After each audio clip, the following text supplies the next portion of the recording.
నమస్కారం. ఏసీటీ న్యూస్కు స్వాగతం. నేను సీతారాం. ఈరోజు వార్తల్లో ముఖ్యాంశాలు.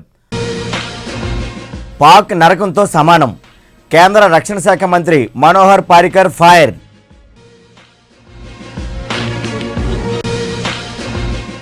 పంటలు ఎండిపోకుండా ప్రత్యామ్నాయ ఏర్పాట్లు, వ్యవసాయ శాఖ అధికారులకు సీఎం ఆదేశం. నగరానికి జ్వరం వచ్చింది, జ్వర పీడితులతో కిటకిటలాడుతున్న ఆసుపత్రులు.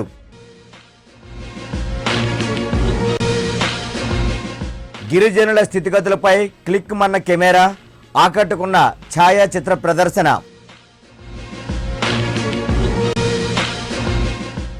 రూపుదిద్దుకుంటున్న గణనాథులు, శ్రమకు తగ్గ ప్రతిఫలం లేదంటున్న కళాకారులు.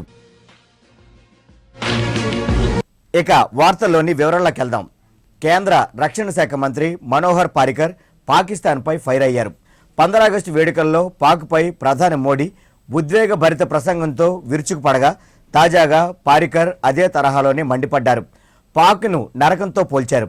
స్వాతంత్ర వేడుకల్లో పాకిస్తాన్ మన దేశానికి భారీ నష్టం కలిగించాలని చూసిందని, ఆ ప్రయత్నాలను మన నిఘా వర్గాలు బహిర్గతం చేయడంతో తిప్పికొట్టగలమని గుర్తు చేశారు. రాష్ట్రంలో వర్షాభావ పరిస్థితుల వల్ల ఎక్కడా పంటలు ఎండిపోకుండా ప్రత్యామ్నాయ ఏర్పాట్లు చేయాలని వ్యవసాయ శాఖ, రెవెన్యూ అధికారులకు ముఖ్యమంత్రి చంద్రబాబు నాయుడు ఆదేశించారు.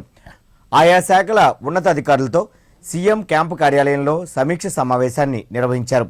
ప్రధానంగా రాయలసీమ, ప్రకాశం, గుంటూరు జిల్లాల్లో రెయిన్ గన్స్ ద్వారా పంటలు దెబ్బతినకుండా చర్యలు తీసుకోవాలని సూచించారు. ఇప్పటికే రాష్ట్రంలో 11,000 జల ఫిరంగులు సిద్ధంగా ఉంచామని, అవసరమైన వారు సంబంధిత మండల కేంద్రాలను సంప్రదించి వాటిని వినియోగించుకోవాలని రైతులకు విజ్ఞప్తి చేశారు. నగరాన్ని జ్వరాలు వణికిస్తున్నాయి. వాతావరణంలో మార్పులే ఇందుకు కారణం. ఇటీవల కురిసిన వర్షాలకు నగరం దుర్గంధభరితంగా మారింది. లోతట్టు ప్రాంతాలు, మురికి వాడల్లో చెత్తా చెదారం పేరుకుపోయి దోమలు, ఈగలు ముసురుతున్నాయి. అపరిశుధ్యం రోడ్లపై దర్శనమిస్తోంది. దీనికి కారణంగా డెంగ్యూ, మలేరియా, టైఫాయిడ్, డయేరియా వంటి రోగాలు ప్రబలుతున్నాయి. అధికారుల పర్యవేక్షణ లోపం కొట్టొచ్చినట్లు కనిపిస్తోంది. స్మార్ట్ నగరమని గొప్పలు చెబుతున్న నేతలు, అధికారులు ఆ దిశగా చర్యలు చేపట్టకపోవడం పట్ల ప్రజలు పెదవి విరుస్తున్నారు. నగరంలో మలేరియా, టైఫాయిడ్, డెంగ్యూ జ్వరాలు విజృంభిస్తుండటంతో కనీసం ఇంటికొకరు మంచాన పడుతున్నారు. వీరికి వైద్యం, మందులు అందించడంలో నిర్లక్ష్యం చూపిస్తున్నారని నగర ప్రజలు వాపోతున్నారు. మహావిశాఖ ప్రజలు రోగాల బారిన పడకుండా తగిన చర్యలు తీసుకుంటున్నామని GVMC incharge chief medical officer GVSN Murthy ACT న్యూస్కు వెల్లడించారు. నగర పరిధిలో 11 పబ్లిక్ హెల్త్ సెంటర్లు, 8 అర్బన్ హెల్త్ సెంటర్ల ద్వారా పూర్తి స్థాయి వైద్య సేవలు అందిస్తున్నామని గుర్తు చేశారు. రెగ్యులర్ డాక్టర్లు లేకపోయినప్పటికీ అవుట్సోర్సింగ్ వైద్యులను అందుబాటులో ఉంచామని వివరించారు. జనవరి నుంచి ఆగస్టు వరకు 938 మలేరియా కేసులు నమోదయ్యాయని, డెంగ్యూ జ్వరాల బారిన పడిన 171 మందికి అవసరమైన వైద్యం, మందులను అందజేశామన్నారు. ఈ వ్యాధులతో ఇప్పటి వరకు ఏ ఒక్కరూ మరణించలేదని స్పష్టం చేశారు. ప్లేట్లెట్స్ తగ్గిపోయినంత మాత్రాన డెంగ్యూ జ్వరంగా కొందరు అపోహపడుతున్నారని, అందులో వాస్తవం అయితే లేదన్నారు. కేజీహెచ్లో పరీక్షల నిర్వహణ తర్వాతే డెంగ్యూ నిర్ధారిస్తున్నట్లు వెల్లడించారు. ఉన్న అనుభవాలను దృష్టిలో పెట్టుకుని మరి జీవీఎంసీ ప్రజారోగ్య శాఖ తరఫున చాలా వరకు అవగాహన కార్యక్రమాలు ఏర్పాటు చేయడం జరిగింది. అలాగే మనకు అందుబాటులో ఉన్న డిస్పెన్సరీస్ ఏవైతే ఉన్నాయో GVMC owned and urban health centres, వీటిల్లో కూడా సఫిషియెంట్గా మెడిసిన్స్ ఉంచడం, వచ్చిన అవుట్ పేషెంట్ వాళ్ళందరికీ కూడా ప్రాపర్గా మెడిసిన్ని వాళ్ళకి అందజేయటం జరుగుతుంది. దీనికి అదనంగా ఒక బయాలజిస్ట్ పర్యవేక్షణలో పూర్తిగా గత ఒక కార్యాచరణ పథకం తయారు చేసుకుని, మోరోవర్ మనకేంటంటే వైరల్ ఫీవర్, మలేరియా అనేది జనరల్గా ఎక్కువగా కనబడుతున్నది. బట్ దానివల్ల పెద్దగా ప్రమాదం లేదు. ప్రజలందరూ కూడా పరిశుభ్రమైన వాతావరణంలో ఉండటం అనేది ఉంటుంది. ఈ మధ్యకాలంలో డెంగ్యూ కూడా మనకి ఎక్కువగా ఈ నగరంలో కనబడతాయి, ఎక్కువ ఆస్కారం ఉంది. అయితే ఇప్పటి వరకు ఎటువంటి మరణాలు కూడా వీటి నుంచి సంభవించలేదు. 11 హాస్పిటల్లో జీవీఎంసీ పరిధిలో ఉన్నాయి, 8 అర్బన్ హెల్త్ సెంటర్స్ ఉన్నాయి, ఒక వైద్య ఉన్నది. వీటి దగ్గర పూర్తి స్థాయిలో డాక్టర్స్ అందరినీ కూడా మనం దీన్ని ముందే దృష్ట్యా ఇది రెగ్యులర్ డాక్టర్ లేనప్పటికీ కూడా అవుట్ సోర్స్లో డాక్టర్లను కూడా నియమించి ఉంచడం జరిగింది. మలేరియా 932 కేసులు నమోదు చేయడం జరిగిందండి జనవరి 1 ఆగస్టు వరకు. అలాగే డెంగ్యూ కూడా 171. ఇక్కడ ఏంటంటే ముఖ్యంగా చాలా ఈ ప్రైవేట్ హాస్పిటల్ కావచ్చు, లేకపోతే ఈ ఏవైతే ఈ ల్యాబ్ సెంటర్స్ కావచ్చు, ఇవన్నీ కూడా ప్లేట్లెట్ తగ్గినంత మాత్రాన్ని డెంగ్యూగా వాళ్ళు చిత్రీకరించడం జరుగుతుంది. ఏదైనా కూడా కేజీహెచ్లో ఉన్న పరికరాల ద్వారా దాన్ని నిర్ధారిస్తేనే మాత్రమే ఇది డెంగ్యూగా మనం నిర్ధారణ చేసుకోవాల్సిన అవసరం ఉంది. గిరిజనుల స్థితిగతులు, వారి సాంస్కృతిక సంప్రదాయాలతో రూపొందించిన ఛాయాచిత్రాలు అందరినీ ఆశ్చర్యచకితులను చేస్తున్నాయి. ప్రపంచ శ్రేణి అవార్డు గ్రహీత నంద గిరిజన ప్రాంతాల్లో పర్యటించి తీసిన సుందర దృశ్యాలను బీచ్ రోడ్లో గల YMCA భవన్లో ప్రదర్శించారు. ఈ సందర్భంగా నందా మాట్లాడుతూ గత 7 ఏళ్లుగా ఖమ్మం, ఛత్తీస్గఢ్, భద్రాచలం, అరకు, పాడేరు, లంబసింగి వంటి గిరిజన ప్రాంతాల్లోని మారుమూల గ్రామాల్లో పర్యటించి అనేక దృశ్యాలను తన కెమెరాలో బంధించినట్లు తెలిపారు. గిరిజనులు అనేక సమస్యలతో సతమతమవుతున్న నేపథ్యంలో తాను చలించి వారి జీవన స్థితిగతులను నేటి తరంతో పాటు భావితరాలకు తెలియజేయాలన్న ఉద్దేశ్యంతో ఈ ఫోటో ప్రదర్శన ఏర్పాటు చేసినట్లు పేర్కొన్నారు. ప్రపంచవ్యాప్తంగా అనేక ప్రాంతాల్లో ఈ ఫోటో ప్రదర్శన జరిగిందని, విశాఖలోనూ తొలిసారిగా ఏర్పాటు చేసినట్లు వెల్లడించారు. తన దృశ్యాలను ఎప్పటి వరకు 75 అవార్డులు కూడా లభించాయని గుర్తు చేశారు. వచ్చి చూస్తే మన డాక్టర్ గారు చాలా డీప్ ఇంటర్కి వెళ్ళిపోయి సిల్లూరు లాగే ప్రాంతంకి పోయి అక్కడే చాలా దూరం మన బార్డర్ ప్రాంతంకి పోయి కోరాపుట్లో పోయి ఎక్కడైనా వెళ్ళలేని పరిస్థితి ఏరియాలో పోయి అక్కడ అన్ని ట్రావెల్స్కి ఫోటోగ్రఫీ తీయించారు. అక్కడే వాళ్ళ డైలీ వాళ్ళు ఎట్లా ఉంటారా అంటే మార్నింగ్కి వాటర్కి పోతారా కానీ ఫిషింగ్కి పోతారా, ఎట్లా వాళ్ళ లైఫ్ స్టైల్ ఉంటుందో అది మొత్తం ఫోటోకి తీసుకువచ్చారు. ఈ మనం ముఖ్యంగా వైజాగ్ సిటీలో ఉంటే ఇంత దూరం మనం ఊహించుకోలేదండి వాళ్ళు ఎట్లా ఉంటారో. దీనికి మనకి ఫోటోగ్రఫీ లాగా చూపించారా. ఒక ఫోటోగ్రఫీకి ఒక అవార్డు కూడా వచ్చింది, నేషనల్ అవార్డు కూడా వచ్చింది. చాలా మంచి స్టెప్. ఎందుకంటే ట్రైబల్స్ కల్చర్ మనం అంతా మర్చిపోయి ఉంటాను. ఆ కల్చర్ ప్రిజర్వ్ చేస్తానికి ఇది ఒక మొదటి స్టెప్. ఎందుకంటే ఈ ఫోటోగ్రఫీతో మనకి మొత్తం సిటీకి తెలిసిపోతుంది ఎట్లా కల్చర్ ఉంటుందా. వాళ్ళ కల్చర్లో మన గవర్నమెంట్ ఇంటర్వెన్షన్ కావాలి, ఎందుకంటే వాళ్ళు చాలా కష్టపడుతున్నారు, వాళ్ళకి రోడ్ లేవు కానీ వాళ్ళకి వాటర్ లేవు. బట్ ఈ ఇచ్చిన తర్వాత కూడా మనం వాళ్ళ కల్చర్ ప్రొటెక్ట్ చేసుకోవాలి. దీనికి ఈ ఫోటోగ్రఫీ విషయం చాలా మంచి పనికి వస్తాయి. I encourage and appreciate efforts by Dr. Sir, and like that same efforts will continue and enhance his photography skills also. ఆది దేవుల ముద్దుల సుతుడు గణేశుడు భక్తుల తొలి పూజలు అందుకునేందుకు సిద్ధమవుతున్నాడు. సెప్టెంబర్ 5వ తేదీన వినాయక చవితి సందర్భంగా విఘ్నేశ్వరుడు జీవకళ ఉట్టిపడేలా కళాకారుల చేతుల్లో వివిధ ఆకృతుల్లో రూపుదిద్దుకుంటున్నాడు. వీటి తయారీకి కొబ్బరి పీచు, plaster of Paris, emulsion water కలర్స్ను తయారీదారులు వినియోగిస్తున్నారు. 3 నుంచి 10 అడుగుల ఎత్తు బొమ్మలను తయారు చేస్తున్నారు. వీటి ధర 500 రూపాయల నుంచి 8,000 రూపాయల వరకు ఉంటుందని విగ్రహాల తయారీదారు సత్యబాబు తెలిపారు. గత 10 ఏళ్లుగా విగ్రహాలను తయారు చేస్తున్నట్లు చెప్పారు. ఏటేటా విగ్రహాల విక్రయాలు మందగిస్తున్నాయని వాపోయారు. 10 మంది కళాకారులు రేయింబవళ్లు పనిచేస్తున్నా శ్రమకు తగ్గ ప్రతిఫలం అయితే లభించడం లేదని విచారాన్ని వ్యక్తం చేశారు. 10 సంవత్సరాల క్రితం కానీ చేస్తున్నాం కానీ ఇంకా అలాగే వచ్చి కొద్ది అలా డౌన్ అవుతుంది కానీ వ్యాపారం రేజ్ అవ్వట్లేదు. ఆర్డర్లు ఎప్పుడు ఈ బాటికి కనీసం 10-15 అన్న ఈ ఆర్డర్లు, అలాంటిది ఈ సంవత్సరం అసలు ఆర్డర్లు కూడా లేవండి. బాగా వ్యాపారం కొద్దిగా బాగా డల్గా ఉంది, మాకు కొద్దిగా బాగా ఇబ్బందులుగా ఉన్నాయి. పెట్టుబడులు కూడా పెట్టలేకపోతున్నాం, ఉన్నకాడ పెట్టాం, ఇంకా పోటీ పెట్టుబడులు పెట్టాలి. అది టైం చూస్తే దగ్గర అయిపోతుంది, వ్యాపారం చూస్తే డల్గా ఉంది. దానివల్ల మాకు కొద్దిగా అలాగా కొద్దిగా బాధాకరంగా ఉంది. మొత్తం 10 మంది వరకు పని చేస్తున్నాం. మరి వ్యాపారం నడిచిన దాన్ని బట్టి వాళ్ళకి కూళ్ళని వాళ్ళకి పోస్కారం అని ఉంటుంది. వ్యాపారం చూస్తే సరిగ్గా సాగట్లేదు. బొమ్మల రేట్లు 500 నుంచి ఒక 8,000, 7,000 వరకు ఉన్నాయి. అవి అనుకున్న రేట్లు అలాగ వస్తే మనకు గిట్టుబాటు అవుతుంది. లేదంటే 8,000 రూపాయల బొమ్మ 4,000కి, 5,000కి, 3,000కి అడిగేసి వెళ్ళిపోతుండ్రు. ఈ మాకు వ్యాపారం ఎలా ఉంటుంది అన్నది మాకు ఇప్పుడు గాలిలో దీపంలాగా వినాయక చవితి వరకు అయిపోవాలి. మళ్ళీ దాడితే మిగిలితే ఎందుకు పనికిరావు. టాయిలెట్స్ కాంప్లెక్స్లను సద్వినియోగం చేసుకోవాలని దక్షిణ నియోజకవర్గం ఎమ్మెల్యే వాసుపల్లి గణేష్ కుమార్ ప్రజలను కోరారు.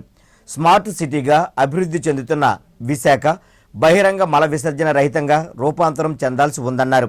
లోటస్ ఇంటర్నేషనల్ స్వచ్ఛంద సేవా సంస్థ కలెక్టరేట్ వద్ద నిర్మించిన టాయిలెట్ కాంప్లెక్స్ను వాసుపల్లి గణేష్ కుమార్ ప్రారంభించారు. ఈ సందర్భంగా ఎమ్మెల్యే మాట్లాడుతూ విశాఖను ODF నగరంగా తీర్చిదిద్దాలన్న ముఖ్యమంత్రి చంద్రబాబు నాయుడు ఆలోచనకు ఇటువంటి టాయిలెట్లు ఎంతగానో ఉపయోగపడతాయన్నారు. నగరంలో ఏర్పాటు చేస్తున్న టాయిలెట్ కాంప్లెక్స్లను సద్వినియోగం చేసుకొని బహిరంగ మల విసర్జనకు స్వస్తి పలకాలని ప్రజలకు పిలుపునిచ్చారు. ఈ కార్యక్రమంలో జిల్లా కలెక్టర్, జీవీఎంసీ ప్రత్యేక అధికారి ప్రవీణ్ కుమార్, లోటస్ ఇంటర్నేషనల్ ప్రతినిధి డాక్టర్ సరజ్ కుమార్ తదితరులు పాల్గొన్నారు. ఒకటి గతంలో కూడా మనం ఫిషింగ్ హార్బర్ ఏరియాస్లో కూడా ఓపెన్ చేస్తాము, చాలా జగదాంబ దగ్గర కూడా పెట్టాము. మరి దీంట్లో ప్రధానంగా ముఖ్య ఉద్దేశం ఏంటంటే అక్టోబర్ 2 కల్లా సీఎం చంద్రబాబు నాయుడు గారేమో ఓపెన్ డిఫికేషన్లోని మన ఆంధ్రప్రదేశ్ ఉండాలని చెప్పేసి భావించి దీంట్లో 100 మున్సిపాలిటీస్లోని మొత్తం అన్ని దగ్గర కూడా ఈ రకంగా పీపీపీ మోడ్ కానీ అనేక రకాల మెథడాలజీలోనేమో ఈ యొక్క టాయిలెట్స్ని నిర్మాణం చేస్తున్నారు. అలాగనే స్వచ్ఛ భారత్ దీంట్లోనేమో ఒక 2 లక్షల ఇండివిజువల్ టాయిలెట్స్ని ఏర్పాటు చేద్దామన్న దాంట్లోనే కూడా 1,10,000 వరకు కూడా ఆల్రెడీ ఇప్పుడు వరకు కూడా కంప్లీట్ చేయడం జరిగింది. సో ఇది మన విశాఖపట్నం ముఖ్యంగా స్మార్ట్ సిటీ కాబట్టి రాబోయే రోజుల్లోని ఓపెన్ డిఫికేషన్లోని నంబర్ 1లో పొజిషన్లో ఉండాలి కాబట్టి ఇటువంటి చాలా ఉపయోగపడతాయి. ఇప్పుడు ఒక వాణిజ్య విరామం. అమలాపురంలో నూతనంగా గొప్ప ప్రారంభం.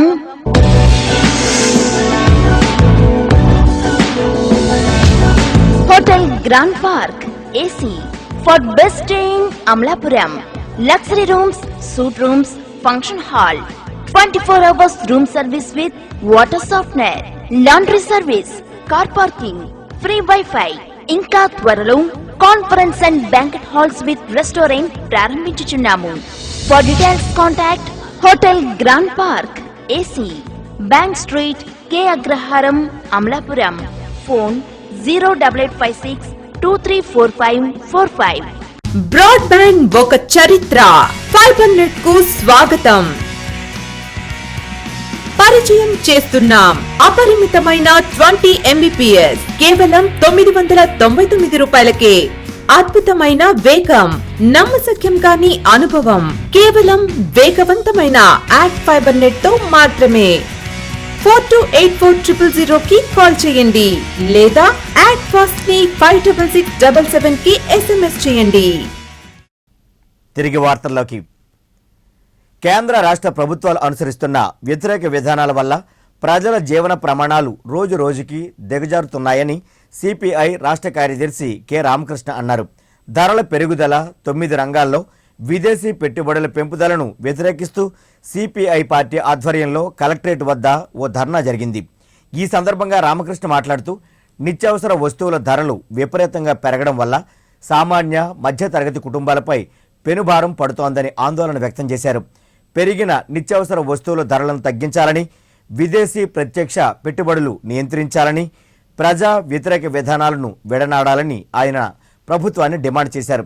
ఈ ధర్నాలో సిపిఐ జిల్లా కార్యదర్శి ఏజే స్టాలిన్, కార్యవర్గ సభ్యులు ఎం పైడిరాజు, ఏ విమల, నగర కార్యదర్శి డి మార్కండేయులు, సహాయ కార్యదర్శి G Rambabu, JD Naidu, G Vamanamurthy, R Satyam తదితరులు పాల్గొన్నారు.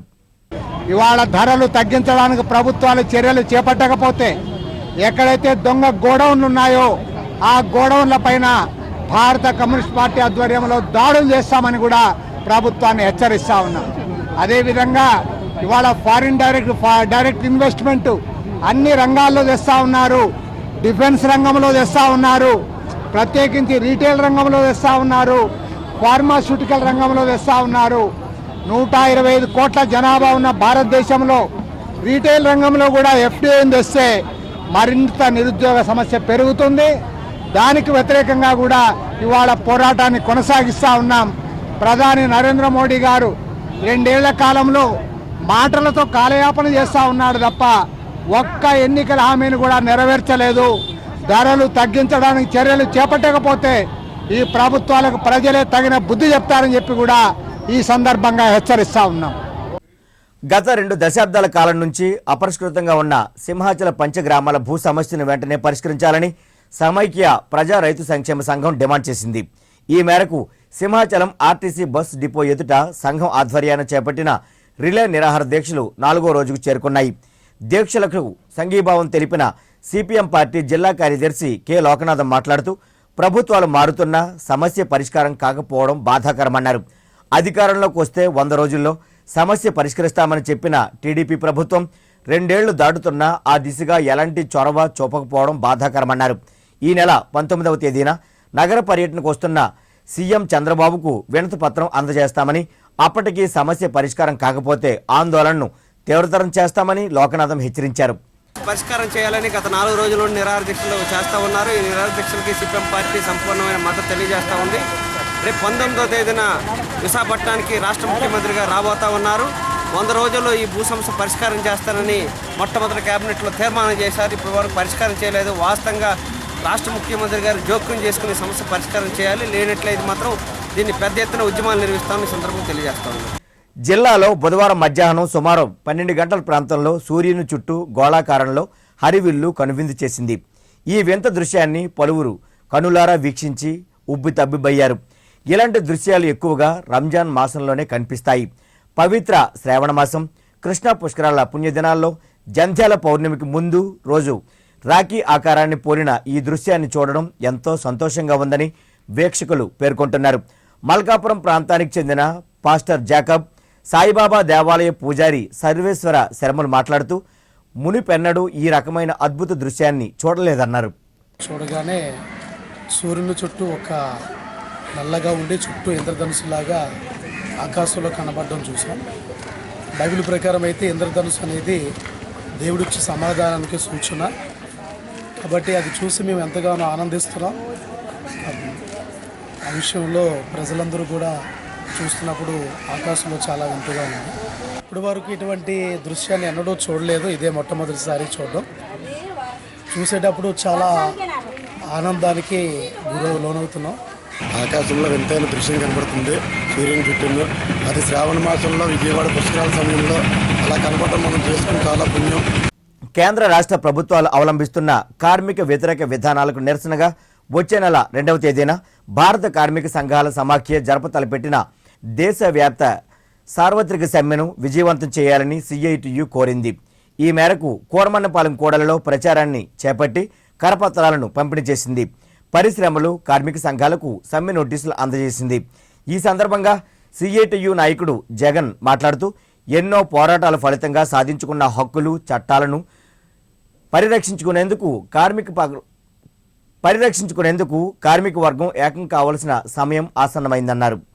7th pay commission already 18,000 salary ఇవ్వాలని చెప్పేసి నిర్ణయం చేసింది. కమిషన్ రికమెండేషన్ చేసింది. కానీ ఈరోజు కేంద్ర ప్రభుత్వం ఈరోజు కనీస వేతనం 18,000 కాకుండా 10,000 ఇస్తానని చెప్పి చెప్తా ఉంది. కానీ 18,000 జీతం ఇవ్వాలని చెప్పేసి, అలాగే పిఎఫ్, ఈఎస్ఐ చట్టాలు అనేక మార్పులు తీసుకొస్తా ఉన్నారు.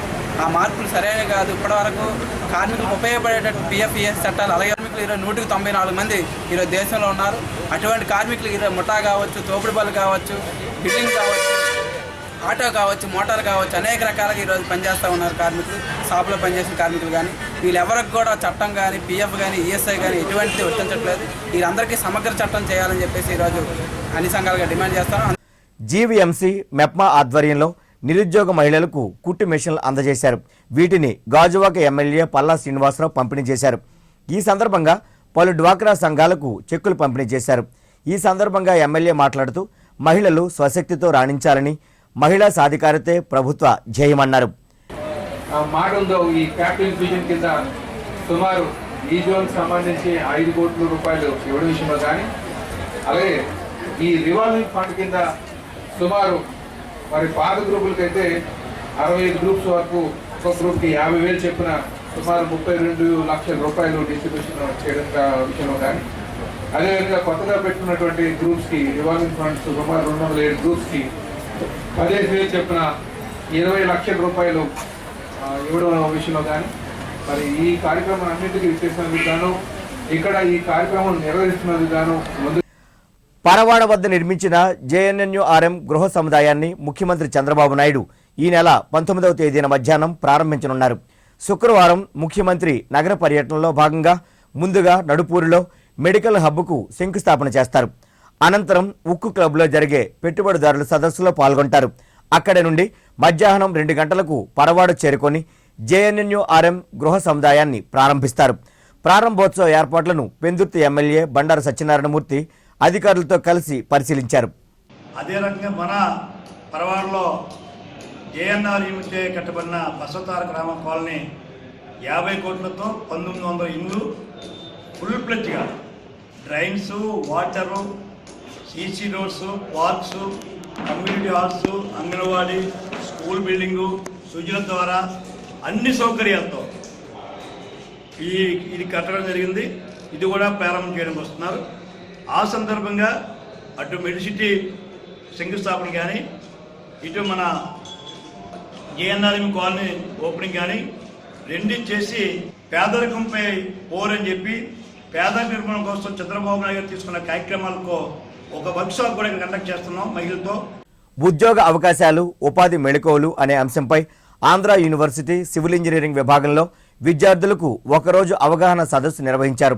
సదస్సు ముఖ్య ఉద్దేశాన్ని university employment information and guidance bureau coordinator professor Erramsetti Abbulu వివరించారు. విద్య అనంతరం మెరుగైన ఉపాధి అవకాశాలు అందిపుచ్చుకునేందుకు విద్యార్థులకు ఇలాంటి అవగాహన కార్యక్రమాలు ఎంతగానో దోహదపడతాయని పేర్కొన్నారు.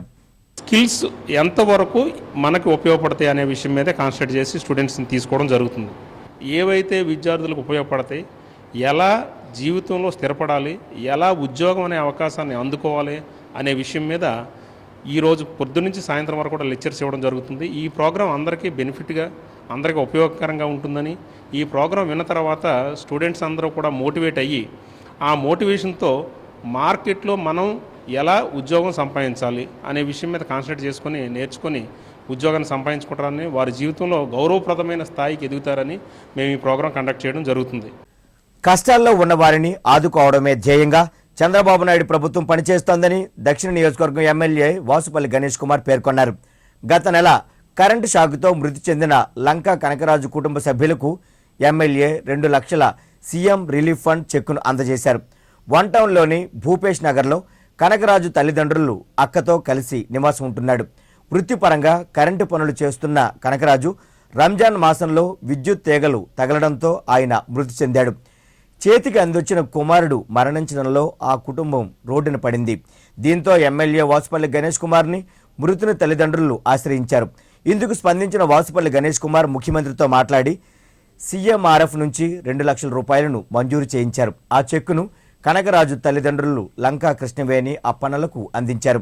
ఈ సందర్భంగా ఎమ్మెల్యే మాట్లాడుతూ పేదలను ఆదుకునే దిశగా తమ ప్రభుత్వం చర్యలు చేపడుతోందని, ఇప్పటి వరకు తన నియోజకవర్గంలో సీఎంఆర్ఎఫ్ నుంచి ₹1 కోటి వరకు మంజూరు చేయించినట్లు తెలిపారు. ఈ కరెంటు తీగల్ని తగిలి అంటే అబ్బాయి ఏమో ఎలక్ట్రికల్ పని చేస్తుంటాడు, 18 సంవత్సరాల కురవాడు. అవి తీసేటప్పుడేమో నేకెడ్ వైర్ని పట్టుకోవడం వల్ల ఏమో చనిపోవడం జరిగింది. మరి సీఎం గారితో మాట్లాడి ఆ అబ్బాయి వాళ్ళ తల్లిదండ్రులకి ఒక 2 లక్షల రూపాయల చెక్ని ఈరోజు సీఎం రిలీఫ్ ద్వారా అందించడం జరిగింది. లంకా కనకరాజు వాళ్ళ అక్క బీకామ్ బాగా చదువుతుంది. అలాగే ఆ తల్లిదండ్రులు ఏంటంటే లేబర్ పని చేస్తుంటారు అన్నమాట. మరి బాగా చిరిగిపోయిన కుటుంబాలు, అందులోనే అందించిన కొడుకు పనిచేసి ఆ అమ్మాయిని కూడా చదివించేవాడు అన్నమాట. అందుకే ఈ రకంగా సీఎంతో మాట్లాడి వెంటనే 2 లక్షలు చేయించడం జరిగింది. మరి అదేవిధంగా ఏంటంటే సీఎం రిలీఫ్ ఎవరైనా సరే కష్టాలు ఉండేటప్పుడు సీఎం గారు ఉదారమైన స్వభావంతో ఎంతమంది అయినా సరే ఆదుకోవడానికి మేము అంటూ ఉన్నామని చెప్పేసి ఈ ప్రభుత్వం ఎప్పుడు కూడా మంచి పని చేస్తుంది. కేంద్ర రాష్ట్ర ప్రభుత్వాలు అనుసరిస్తున్న కార్మిక వ్యతిరేక విధానాలకు నిరసనగా సెప్టెంబర్ 2వ తేదీన తలపెట్టిన సమ్మెను విజయవంతం చేయాలని సిఐటియు నాయకులు ఎం సుబ్బారావు కోరారు. విశాఖ జిల్లా ముఠా కార్మిక సంఘం ఆధ్వర్యంలో పూర్ణ మార్కెట్ దగ్గరలో గల దుర్గాలమ్మ గుడి వద్ద నిరసన కార్యక్రమం జరిగింది. ఈ సందర్భంగా సుబ్బారావు మాట్లాడుతూ దేశవ్యాప్తంగా జరుగుతున్న ఈ సమ్మెలో కేంద్ర కార్మిక సంఘాలు పాల్గొనాలని కోరారు. ముఠా కళాశీలకు సామాజిక భద్రతతో కూడిన చట్టాన్ని చేయాలని ప్రభుత్వాన్ని డిమాండ్ చేశారు. ముఠా కార్మికులకు సమగ్ర చట్టం సాధించే వరకు తమ పోరాటం ఆగదని స్పష్టం చేశారు. గ్రేటర్ విశాఖ పరిధిలో ఉన్న కళాశీలంతా సెప్టెంబర్ 2వ తేదీన సరుకుల ఎగుమతి దిగుమతులు చేయకుండా సమ్మెలో పాల్గొవాలని పిలుపునిచ్చారు. ఈ నిరసన కార్యక్రమంలో సిఐటియు నాయకులు ఎం ఆదినారాయణ, జి సాంబా, అంగ పైడిరాజు, ఎం మన్మధరావు, రెడ్డి సన్యాసి నాయుడు, కళాశీలు పాల్గొన్నారు. ఈ సమ్మెలో అఖిలపక్ష కార్మిక సంఘాలన్నీ కూడా పాల్గొంటున్నాయి. ఆ సమ్మెను జయప్రదం చేయాలని కోరుతూ విశాఖ నగరంలో ఉన్నటువంటి ముఠా వర్కర్స్ అందరూ ఏఐటిసి, సిఐటియు అనుబంధ సంఘాల్లో ఉన్న కార్మికులందరూ కూడా ఈ సమ్మెలో 100% పాల్గొని జయప్రదం చేయాలని చెప్పేసి ఇప్పటికే తీర్మానించడం జరిగింది. అందులో భాగంగా సమ్మె జయప్రదం చేయడం కోసం 14 రోజుల ముందుగానే యాజమాన్య సంఘానికి ఈరోజు ఉభయ సంఘాలు ఏఐటీసీ సిఐటియు కలిపి కార్మికులందరితోనూ భారీ ఊరేగింపుగా వెళ్ళి యాజమాన్య సంఘానికి వర్తక సంఘం అసోసియేషన్ ఏదైతే ఉందో వాళ్ళకి సమ్మె నోటీస్ అనేది ఇస్తున్నాం. ఈ సమ్మె నోటీస్ ఇచ్చిన తర్వాత కూడా ఈ సమ్మెను ఉధృతం చేయడం కోసం సమ్మెలో అందరు కార్మికులు పాల్గొనే విధంగా కార్మికులందరినీ చైతన్యపరిచి ఈ సమ్మెను జయప్రదం చేయడం కోసం ప్రయత్నం చేస్తాం. శ్రీకాకుళం, నెల్లూరు జిల్లాల్లో అణు విద్యుత్ కేంద్రాల ఏర్పాటుతో ఆయా ప్రాంతాల వాసులకు పెనుముప్పు వాటిల్లుతుందని ఆంధ్రప్రదేశ్ ఎడిటర్స్ అసోసియేషన్ అధ్యక్షుడు VVR Krishnamraju, social media club రాష్ట్ర కార్యదర్శి సన్మూర్తులు ఆందోళన వ్యక్తం చేశారు. ద్వారకా నగర్లో గల పౌర గ్రంథాలయంలో ఏర్పాటు చేసిన మీడియా సమావేశంలో వారు మాట్లాడారు. ఏపీలో ఏర్పాటు చేయనున్న అణు రియాక్టర్లు, అణు విద్యుత్ కేంద్రాల వల్ల కోస్తా ప్రాంతానికి తీవ్ర భద్రతకు ముప్పు వాటిల్లుతుందని అమెరికా అధ్యయన సంస్థ హెచ్చరించిందని గుర్తు చేశారు. కేంద్ర రాష్ట్ర ప్రభుత్వాలు ఆయా ప్రాంతాల్లో భూసేకరణను వెంటనే నిలిపివేయాలని కోరారు. సముద్ర తీర ప్రాంతంలో వీటిని ఏర్పాటు చేయటం పర్యావరణ పరంగానే కాకుండా భద్రతా పరంగా కూడా చాలా ఇబ్బందులు ఉంటాయని చెప్పి వారు హెచ్చరిస్తున్నారు. అంతేకాకుండా 2020 సంవత్సరం నాటికి అమెరికాలో అన్ని అణు విద్యుత్ కేంద్రాలని మూసివేయాలని నిర్ణయించుకుంటున్నారు. అలాగే ప్రపంచవ్యాప్తంగా కూడా అణు విద్యుత్ కేంద్రాల సంఖ్య తగ్గిపోతుంది. కొత్తగా నిర్మించే వాటిని కూడా ఆ ప్రాజెక్టును కూడా వాళ్ళు విరమించుకుంటున్నారు. అందువల్ల మన రాష్ట్ర కేంద్ర ప్రభుత్వాలు కూడా ఈ అణు విద్యుత్ కేంద్రాల ఏర్పాటుపై మరోసారి వారి ఆలోచనలను పునఃసమీక్షించుకోవాలని చెప్పి మేము కోరుతున్నాం. జీవీఎంసీ 39వ వార్డు పరిధి గాంధీనగర్ 1లోని బాల్యం విద్యా కేంద్రం చిన్నారులకు స్థానిక బీజేపీ నాయకురాలు ఎల్లబిల్లి వరలక్ష్మి పలకలు, ఇతర విద్యా పరికరాలను పంపిణీ చేశారు. ఈ కార్యక్రమానికి పార్టీ నగర అధ్యక్షులు ఎం నాగేంద్ర, మహిళా మోర్చా నగర ఉపాధ్యక్షురాలు దీపిక శ్యామల అతిథులుగా హాజరయ్యారు. ఈ సందర్భంగా వారు మాట్లాడుతూ స్థానిక బాల్యం స్కూల్ను ప్రభుత్వ పాఠశాలల రేషనైజేషన్లో భాగంగా మరో స్కూల్లో విలీనం చేశారని గుర్తు చేశారు. దీంతో స్కూల్లో చదువుతున్న పరిసర ప్రాంతాల వాసుల పిల్లలు పడుతున్న ఇబ్బందులను జీవీఎంసీ అధికారుల దృష్టికి స్థానిక బీజేపీ నాయకురాలు వరలక్ష్మి తీసుకెళ్లగా స్కూల్ను యథావిధిగా కొనసాగిస్తూ ఆదేశాలు జారీ చేశారని తెలిపారు. దీనివల్ల అంటే ఇక్కడ చుట్టుపక్కల పనిచేసుకునే తల్లిదండ్రులు పనిచేసుకునే వాళ్ళందరికీ కూడా పిల్లలు 3 సంవత్సరాల నుంచి 5 సంవత్సరాల వారందరికీ కూడా ఉపయోగంగా ఉంటుంది. కాబట్టి ఇది చాలా అవసరం, ఈ ప్రాంతం వాళ్ళందరికీ కూడా ఉపయోగపడుతుంది. దీన్ని సద్వినియోగం చేసుకుని పిల్లలందరూ కూడా ఈ పాఠశాలలో కూడా మనం చెప్పడం జరిగింది. స్వచ్ఛ భారత్ లాంటిది శుభ్రంగా మనం ఉండాలి. అదేవిధంగా తల్లిదండ్రులు వాళ్ళందరూ కూడా వాళ్ళ పరిసర ప్రాంతాలు అదేవిధంగా మనం శారీరకంగా కూడా పరిశుభ్రంగా ఉండాలని చెప్పి చెప్పడం జరిగింది. ఈరోజు ఈ స్కూల్ ఏంటంటే 3 నెలల క్రిందట ఇది బాల్యం స్కూల్ అనేది మూసివేయడం జరిగింది. దీన్ని మన దీపిక మేడం గారి దగ్గరికి వెళ్ళి దీనికి దీపిక మేడం గారి సహాయంతో కమిషనర్ గారికి రిప్రజెంటేషన్ ఇవ్వడం జరిగింది. ఇచ్చిన 3 రోజుల నుంచే ఇది ఓపెనింగ్ అనేది జరగడం జరిగింది. దాని సందర్భంగా ఈరోజు ఈ కార్యక్రమం రీఓపెనింగ్ చేయడం జరిగింది. సుమారుగా 100 మంది వచ్చారు. శ్రావణ మాసం 3వ శుక్రవారాన్ని పురస్కరించుకొని ఈ నెల 19వ తేదీన వరలక్ష్మి వ్రతాన్ని ఘనంగా నిర్వహించేందుకు సింహాచల దేవస్థానం ఏర్పాట్లన్నీ చేస్తోంది. వ్రతంలో భాగంగా సామూహిక కుంకుమ పూజల్లో పాల్గొనే భక్తులకు పూజా సామగ్రిని ఉచితంగా అందించాలని నిర్ణయించింది. ఈ సందర్భంగా ఆలయ సహాయ కార్యనిర్వహణాధికారి ఆర్వీఎస్ ప్రసాద్ మాట్లాడుతూ సామూహిక కుంకుమ పూజల్లో పాల్గొనే భక్తులు ఆ రోజు ఉదయం 8 గంటలకే సిద్ధంగా ఉండాలని సూచించారు. వరలక్ష్మి వ్రతంలో పాల్గొనే భక్తులు కలశం, దీపం కుందెలు, పళ్ళెం వెంట తీసుకుని రావాలని సూచించారు. మా దేవస్థానం తరఫున విజ్ఞప్తి ఏంటంటే మీరు ఇక్కడికి ఉదయం 8 గంటకల్లా కొండ మీదకి రావాలి. వచ్చే సందర్భంలో కొండ దిగువ నుంచి కొండపై వరకు మా సింహాచలం దేవస్థానం బస్సు పైన ఉచితంగా మీరు ఇక్కడికి రావచ్చు. సామూహిక వరలక్ష్మి వ్రతంలో పాల్గొనాలి. దానికి సంబంధించినటువంటి పూజా ద్రవ్యాలు వగైరాలు అయితే దేవస్థానమే ఉచితంగా ఏర్పాటు చేయడం జరుగుతున్నది. స్వామి తాలూకా ఆశీస్సులు ఎల్లవేళ మీకు ఉండాలని మా కోరిక. ప్రజా మరుగుదొడ్లను వినియోగించుకోవడం ద్వారా నగరాన్ని ఆకర్షణ నగరంగా ఉంచడంలో ప్రజలు భాగస్వాములు కావాలని పశ్చిమ నియోజకవర్గం ఎమ్మెల్యే గణబాబు పిలుపునిచ్చారు. లోటస్ ఇంటర్నేషనల్ స్వచ్ఛంద సేవా సంస్థ సహకారంతో ఎన్ఏడి కొత్త రోడ్డు వద్ద పీపీపీ పద్ధతిలో నిర్మించిన పబ్లిక్ టాయిలెట్లను ఆయన ప్రారంభించారు. ఈ సందర్భంగా పెతకశెట్టి గణబాబు మాట్లాడుతూ ప్రభుత్వం నిర్మించిన ప్రజా మరుగుదొడ్లను వినియోగించుకోవడం ద్వారా బహిరంగ మల మూత్ర విసర్జనకు స్వస్తి పలకాలని పిలుపునిచ్చారు. ప్రధాన కూడళ్లు జనసమర్థం ఉన్న ప్రదేశాల్లో ఈ పబ్లిక్ టాయిలెట్లను నిర్మిస్తున్నట్లు చెప్పారు. కార్యక్రమంలో జీవీఎంసీ అదనపు కమిషనర్ జీవీఎస్ఎన్ మూర్తి, జోన్ 6 సహాయ commissioner CH Anantalakshmi, executive engineer K Venugopalarao, 67వ వార్డు అధ్యక్షుడు నమ్మి శ్రీను, టీడీపీ బీసీసీఎల్ అధ్యక్షుడు నమ్మి అప్పలరాజు తదితరులు పాల్గొన్నారు. సో దాంట్లో ఆల్రెడీ ఇప్పుడు 19 వరకు సిటీలో వస్తూ ఉన్నాయి.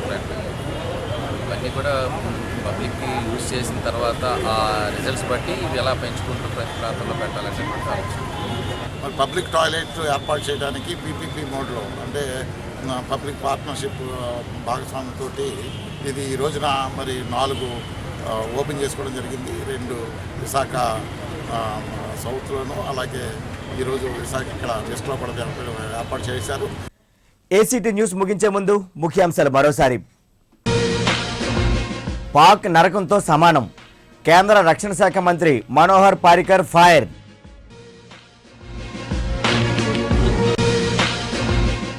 పంటలు ఎండిపోకుండా ప్రత్యామ్నాయ ఏర్పాట్లు, వ్యవసాయ శాఖ అధికారులకు సీఎం ఆదేశం. నగరానికి జ్వరం వచ్చింది, జ్వర పీడితులతో కిటకిటలాడుతున్న ఆసుపత్రులు.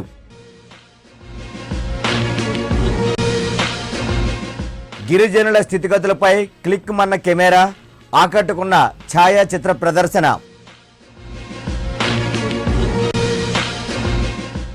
రూపుదిద్దుకుంటున్న గణనాథులు, శ్రమకు తగ్గ ప్రతిఫలం లేదంటున్న కళాకారులు. ఈ వార్తలు ఇంతటితో సమాప్తం. నమస్కారం.